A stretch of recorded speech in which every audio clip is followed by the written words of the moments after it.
John, thanks for joining us today to discuss OEG's full-year performance. Oh, thanks for having me. And so, how would you summarise 2024 for OEG, and what were your key strategic milestones?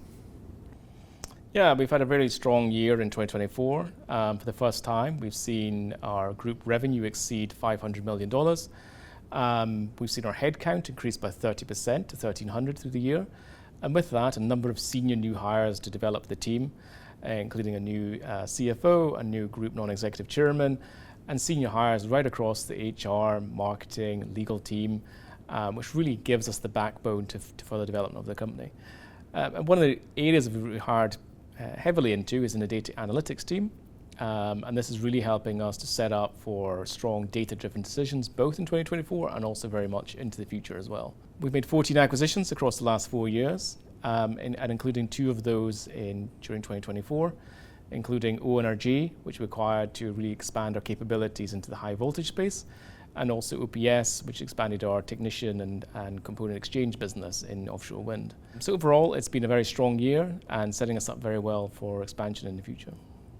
A number of acquisitions there. How does that play into more than half of the group's annual revenues now being generated by renewables? We saw 55% of our revenues coming from our renewables division, and again, it's the first time that that's been more than half of the business. And I think that really shows the capabilities we've developed in that business over the last 4 years. Yes, we've done a number of acquisitions, but we've also developed those organically, and I think we've also expanded into different new markets, whereby we are now active in all of the wind farms in the USA, all of the major wind farms across Asia, including our first awards, our first projects in South Korea, and also first award in Japan as well. So the business is really built on the strong foundations we've had in the past, expanded our capabilities, and also expanded our international markets, and we're very, very proud of that. And sustainability continues to be a focus for OEG. So what update can you give us here? Yeah, I mean, obviously at strategic level, we have reflected the energy transition by our investment and growing that renewables division. That's a big part of it.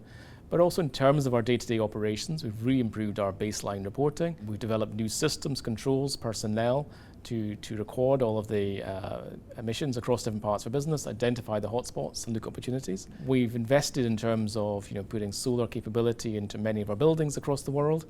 And at our sort of former head office site in Aberdeenshire, we're very proud that 70% of the energy since those have been put in place has now actually come from solar. So we're generating quite a lot of our own supply.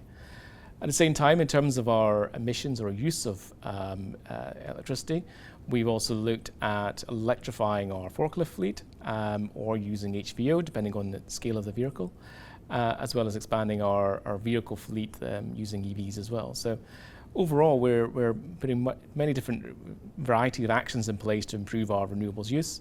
And in 2025, we expect a multi-million capex budget in terms of those further investments into sustainability. What can you tell us about OEG's approach to innovation and its continued importance for the group?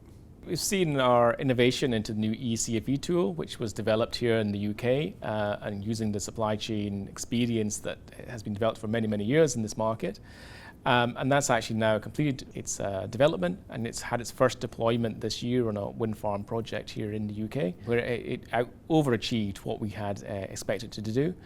And with 3 of those tools now complete, we're looking to ship 1 out to Asia, 1 to the US, and expect to see further projects for those developments this year. And the OEG brand is evolving. So what's the rationale for that? Yeah, we are looking to go to market with one common brand. So rather than go to market as OEG Renewables, as OEG Offshore, OEG Cryogenics, we're looking to go to market now as OEG. It breaks down some of the silos internally. I think it just simplifies the experience to customers and shows the work that we can do right across our different capabilities and service lines across all the different markets. So I think it just makes it easier for customers to do business with us, easy for our people to actually provide the solutions to those customers, and really sets us up as to offer one energy transition solution to our customers. And so what's the outlook for 2025, and what are your strategic priorities? Yeah, we continue to see that the markets are supportive. There are evidently areas of uncertainty, wider macro effects, but we are positioned very strongly as a company. Our geographic distribution gives us a lot of diversification. Our customer relationships are very strong. We're very well invested. We've hired into the headcount. I'm expected to do more of the same during 2025 and to continue to develop. And we're going in with a higher level of backlog than we've ever had in the past and into new year. So we're very strongly positioned for 25 on an organic basis, and we expect to do further acquisitions through the year. John, thank you for your time today. Thank you. You're welcome.